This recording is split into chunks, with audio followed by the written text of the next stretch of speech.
श्री सीताराम भक्तों, स्वागत है आपका हमारा YouTube चैनल ब्रह्मेश्वर महादेव ज्ञान दर्शन में। भक्तजनों, आज हम चर्चा करने वाले हैं जो आश्विन मास के कृष्ण पक्ष में जो सर्वपितृ अमावस्या इसको बोलते हैं, पितृ विसर्जन भी इसको बोलते हैं और इसको अनेकों नाम से जाना जाता है। और इस प्रकार से जो है ये अमावस्या कब पड़ने वाली है, इसका जो है क्या महत्व रहेगा, इस दिन हमें क्या करना चाहिए और इस दिन जो सूर्य ग्रहण लग रहा है वो कहाँ लगेगा, उसका क्या प्रभाव पड़ेगा, ये सब हम बताने वाले हैं। भक्तजनों, यदि आप हमारे चैनल पर नए हैं तो इसको सब्सक्राइब कर लीजिएगा। वीडियो आपको अच्छी लगे तो इसको लाइक कीजिए, ज्यादा से ज्यादा लोगों तक शेयर कीजिएगा। भक्तजनों, ये जो सर्वपितृ अमावस्या है इस बार 2024 में जो है ये 2 अक्टूबर 2024 बुधवार को पड़ रही है। अमावस्या तिथि का जो प्रारंभ है वो 1 अक्टूबर मंगलवार को रात्रि में 9:40 पे जो है अमावस्या तिथि प्रारंभ हो रही है। जो 2 अक्टूबर मध्य रात्रि में जो है 12:19 तक जो है अमावस्या तिथि रहने वाली है। भक्तजनों, इसलिए जो है ये 2 अक्टूबर जो है सारा दिन ही जो है अमावस्या तिथि रहेगी। इसको महालय अमावस्या भी कहा जाता है, सर्वपितृ अमावस्या भी कहा जाता है और इसको आश्विन मास के कृष्ण पक्ष की जो अमावस्या है। भक्तजनों, इस दिन जो है स्नान, दान, ध्यान और पूजा, जो पितृ पूजा, पितृ तर्पण इत्यादि का विशेष महत्व होता है। भक्तजनों, जैसे मैं पहले वीडियो में बार बार बता चुका हूं, जो हमारे दिवंगत पितृ होते हैं वो इन 16 श्राद्धों में जो है किसी न किसी रूप में से जो है 16 दिन के लिए इस मृत्यु मंडल पर यानी इस धरती पर जो है वो भ्रमण करते हैं। वो हमारे आसपास आते हैं कि जो हमारे वंश के आगे जो हमारे वंशज हैं, जो हमारे पुत्र पौत्र इत्यादि जो हैं, वो क्या कर रहे हैं, वो हमें याद करते भी हैं या नहीं करते हैं। तो इस प्रकार से वो देखने के लिए एक बार धरती पर आते हैं, किसी सूक्ष्म रूप से यहाँ आते हैं और वो यहाँ पर देखते हैं जिनके घर में जो है पितृ को याद किया जाता है, पितृ के निमित्त जो है तर्पण किया जाता है, श्राद्ध किया जाता है, गौ सेवा की जाती है, ब्राह्मण सेवा की जाती है, ब्राह्मण भोजन कराया जाता है। उसके घर में जो है पितृ जो है उनके संतुष्ट होकर के वो जो है अपने धाम को जाते हैं, स्वर्ग को जाते हैं। और जिनके वंशज जो है, जिनके पुत्र पौत्र इत्यादि जो है अपने पितृ को याद नहीं करते, वो अपने खाने पीने में मस्त रहते हैं, अपना भक्ष्य अभक्ष्य का सेवन करते हैं, जैसे तामसिक भोजन जो करते रहते हैं और किसी प्रकार का कोई परहेज नहीं करते।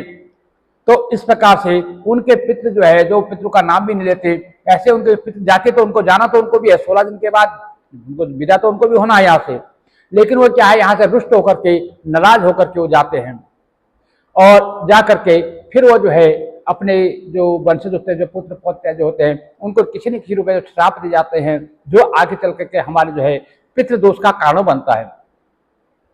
भक्तजनों, इसलिए मैं बार बार कहता हूं कि पितृ पूजा का जो ये 16 दिन का जो पर्व होता है, वैसे तो प्रत्येक महीने की अमावस्या को जो है अपने पितृ के निमित्त जो है श्राद्ध तर्पण इत्यादि करना चाहिए। यदि आप किसी कारण से नहीं भी करते हैं तो इन 16 दिनों में जो है अपने पितृ के निमित्त जो है श्राद्ध, तर्पण, दान, गौ सेवा, ब्राह्मण भोजन या और गरीबों में दान इत्यादि जो आप कर सकते हैं, जितनी आपकी सामर्थ्य है जरूर करना चाहिए।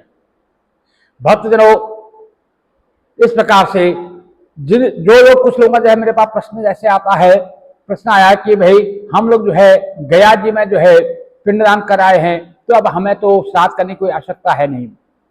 मैं फिर उन लोगों को भी बता दूं, यदि गया में आपने श्राद्ध का जो विसर्जन कर भी दिया या पिंडदान इत्यादि कर आए हैं, उसके बाद भी पितरों को आप भूल नहीं सकते।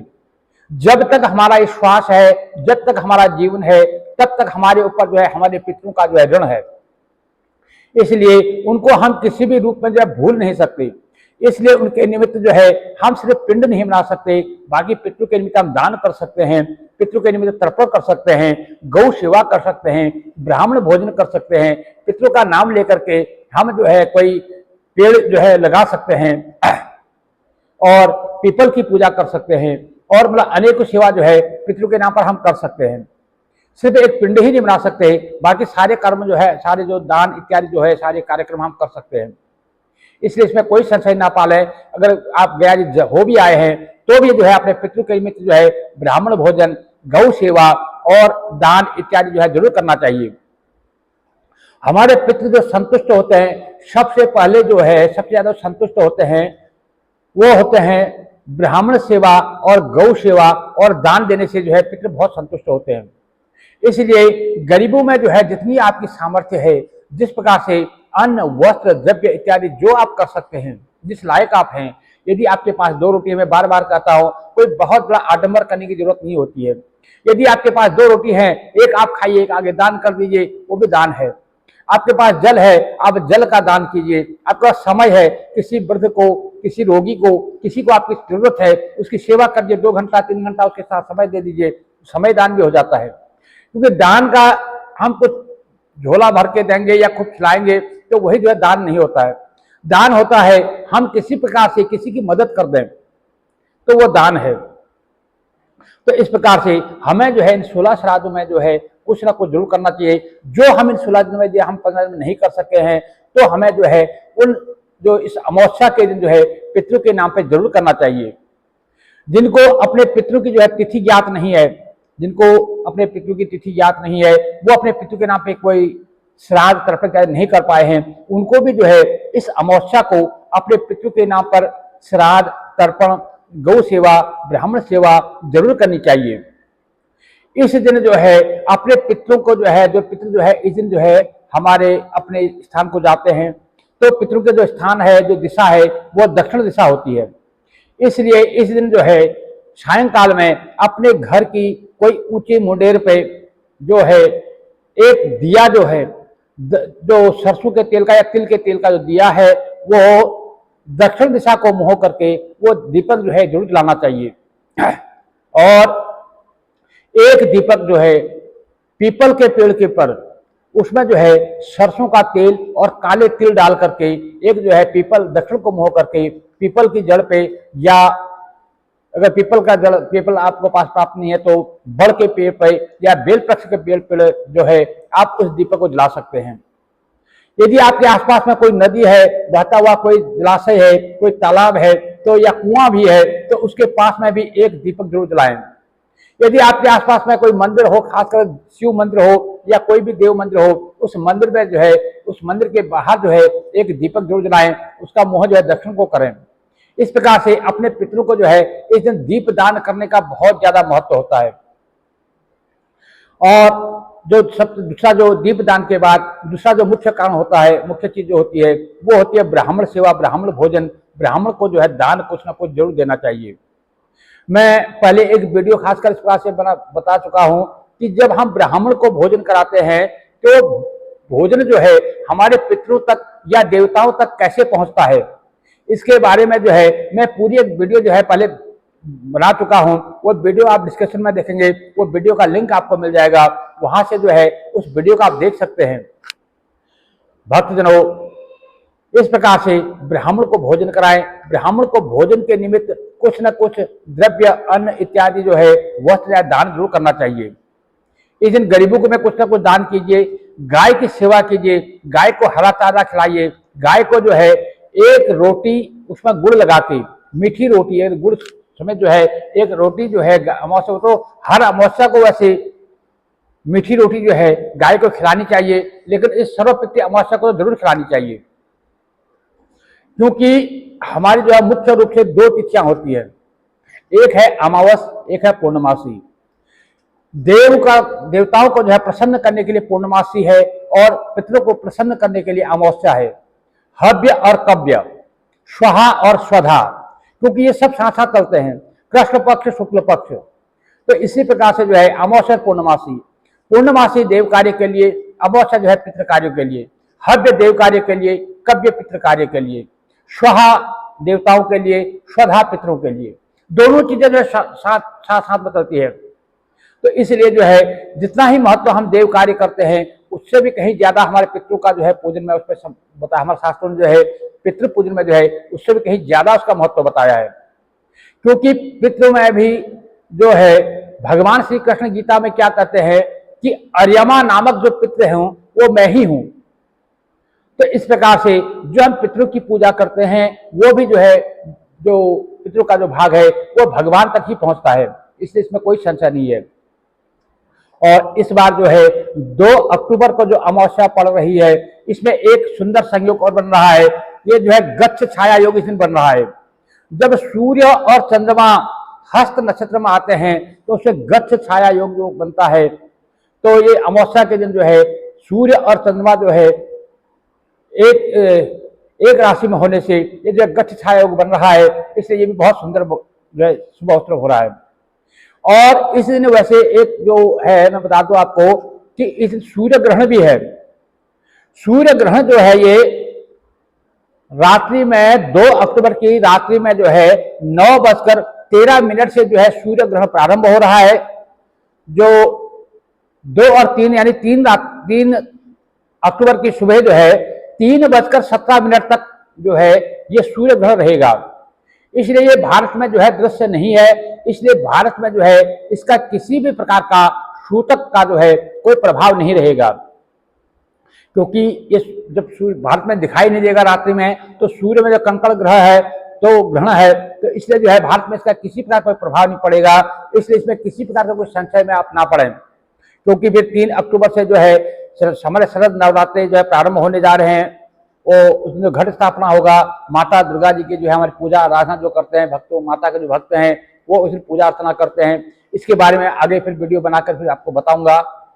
तो आज तो जो है हम अमावस्या के बारे में ये कह दें कि इस जो है जो ग्रहण है उस ग्रहण का किसी भी प्रकार का जो प्रभाव है हमारे भारतवर्ष में किसी पर कुछ नहीं पड़ने वाला है।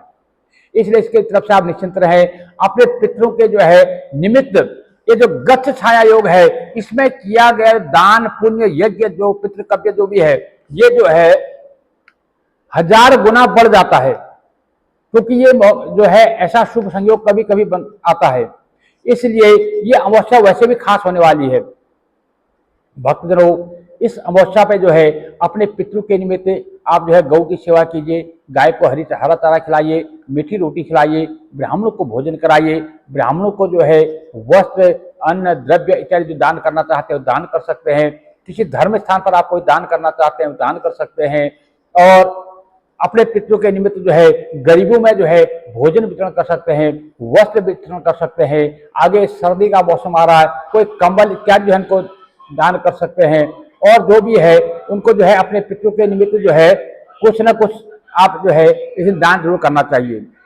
और जिन लोगों ने अभी तक अपने पितरों के निमित्त श्राद्ध इत्यादि नहीं किया है उनको इस दिन जो है श्राद्ध और तर्पण इत्यादि जरूर करना चाहिए। और जिन लोगों ने श्राद्ध किया भी है, तर्पण किया भी है तिथि पर, उनको भी जो है इस दिन जो है अपने पितरों के जो है निमित्त जो है अपने पितरों का जो है विसर्जन इस दिन जरूर किया जाता है। इसलिए उनको भी जो है इस दिन तर्पण करके उनके जो है दक्षिण दिशा की ओर एक दीपक जला करके अपने पितरों को जो है विदार करना चाहिए। देखिए, मैं एक छोटी सी बात करता हूँ। आज क्या है कि जैसे आज के परिवेश में मैं देखता हूँ समाज के अंदर एक छोटे से बच्चे का कोई बर्थडे मनाते हैं, बच्चे का जन्मदिन मनाते हैं, तो उस जन्मदिन पर जो है 5-7 हज़ार रुपये आदमी 5-10 हज़ार रुपये ऐसे ही खर्च कर देता है। सिर्फ एक छोटा सा एक बच्चे का जो बर्थडे आता है जन्मदिन आता है उस पर जो है वो केक लाते हैं, पता नहीं क्या गुब्बारे उब्बारे फैलाते हैं, जो भी करते हैं, तो उसमें जो है 5-7 हज़ार रुपये, उसमें मैं कोई एतराज नहीं कर रहा, मतलब वो करते हैं। और जब पितरों का जब नंबर आता है उस समय जो है वो गरीब हो जाते हैं। जब पितरों का जब श्राद्ध का समय आता है, जब दान पुण्य का समय आता है, उस समय वो जो है अपना मतलब कह देते हैं कि हम तो गरीब हैं, हम कुछ कर ही नहीं सकते, ये वो करके, या उनको कुछ करना नहीं चाहते, या कोई हो करके भी नहीं करते हैं। जबकि जो पितृ जो है हमारी जो है नींव है, उनके आशीर्वाद से जो है हमारा रग रग में जो है उनका जो है ऋण हमारे ऊपर है, हमारा जो रोम रोम जो है उनका ऋणी है। इसलिए हमें उनके निमित्त जो है बढ़ चढ़ करके, जैसे हम अपना जो भी घर के फंक्शन त्योहार इत्यादि मनाते हैं, जैसे बच्चे का जन्मदिन इत्यादि मनाते हैं, या अपने जो आजकल चल रहा है क्या जो अपने विवाह का जो सालगिरह इत्यादि मनाते हैं, या और भी जो मनाते हैं फंक्शन, उसी तरह से साल में एक बार अपने पितरों के निमित्त अगर श्राद्ध कर लेते हैं, उनके निमित्त भी जो है 4 ब्राह्मणों को बुला करके घर में भोजन करा देते हैं, या अपने बहन बेटी को बुला करके उनको भोजन करा देते हैं, या गरीबों में कुछ दान कर देते हैं, तो उसमें कोई बुराई नहीं है। इससे जो है आपका इस लोक और परलोक दोनों सुधरने वाला है। इसलिए इस बात का खास ध्यान रखें कि जो वैसे तो हर महीने की मैं कहता हूँ, हर महीने की अमावस्या आती है, अमावस्या के दिन जो है अपने पितरों के निमित्त जो है कुछ ना कुछ जरूर करना चाहिए। तो इस जो सर्वपितृ अमावस्या है, इस दिन तो जरूर कुछ ना कुछ कीजिएगा, चाहे तो गौ सेवा कीजिए, ब्राह्मण सेवा कीजिए, गाय को हरा चारा खिलाइए, ब्राह्मण भोजन कराइए, गाय को जो है मीठी रोटी खिलाइए, इत्यादि इत्यादि जो भी आप कर सकते हैं। गरीबों को कुछ दान कीजिए, कहीं अगर आपके पास कोई सामर्थ्य है, कहीं कोई धर्मशाला बनवा सकते हैं, अपने पितरों के नाम पर कहीं कोई 2-4 पेड़ लगवा दीजिए, कम से कम एक पेड़ भी अपने पितरों के नाम पर आप लगाएंगे, उसकी सेवा कीजिए, और जो है इस प्रकार से आपके पितृ जो है संतुष्ट होंगे। भक्तजनों, इसी प्रकार से मैं चाहता हूं कि आप सभी लोगों को जो है अपने अपने पितरों का जो है आशीर्वाद आप लोगों को प्राप्त हो, और जिन लोगों ने अभी तक अपने पितरों के निमित्त कोई प्रकार का हव्य कव्य नहीं किया है, उनको चाहिए कि इस जो सर्वपितृ अमावस्या आ रही है, उस दिन जो है अपने पितरों के निमित्त कुछ ना कुछ कार्य जरूर करना चाहिए, जो आपकी सामर्थ्य है। मैं किसी पर कोई दबाव नहीं डालता है कि तुम्हें ये करना है, ये कर कीजिए। जिस लायक आप हैं, जितनी आपकी सामर्थ्य है, उस लायक आप कीजिए। कुछ नहीं है, आप किसी को एक गिलास जल पिला दीजिए, आप जलदान कीजिए, कहीं आप एक दीपक जला दीजिए, दीपक दान हो गया, दीप दान हो गया, कहीं पर आपको बस आप शरीर से किसी की मदद कर दीजिए। तो आपको जो है किसी ने प्रकार से मतलब दान करना है, किसी ने किसी प्रकार से दूसरे की जो है परोपकार करना है, क्योंकि गोस्वामी तुलसीदास जी भी कहते हैं, पर हित सरिस धर्म नहीं भाई, पर पीड़ासम न को अधमाई। इसलिए जितना बन पड़े दूसरे की भलाई का कार्यक्रम करना चाहिए। भक्तजनों, यदि आप हमारे चैनल पर नए हैं तो इसको सब्सक्राइब कर लीजिएगा। वीडियो आपको अच्छी लगे तो इसको लाइक कीजिए, ज्यादा से ज्यादा लोगों तक शेयर कीजिएगा। जय जय श्री सीताराम भक्तों।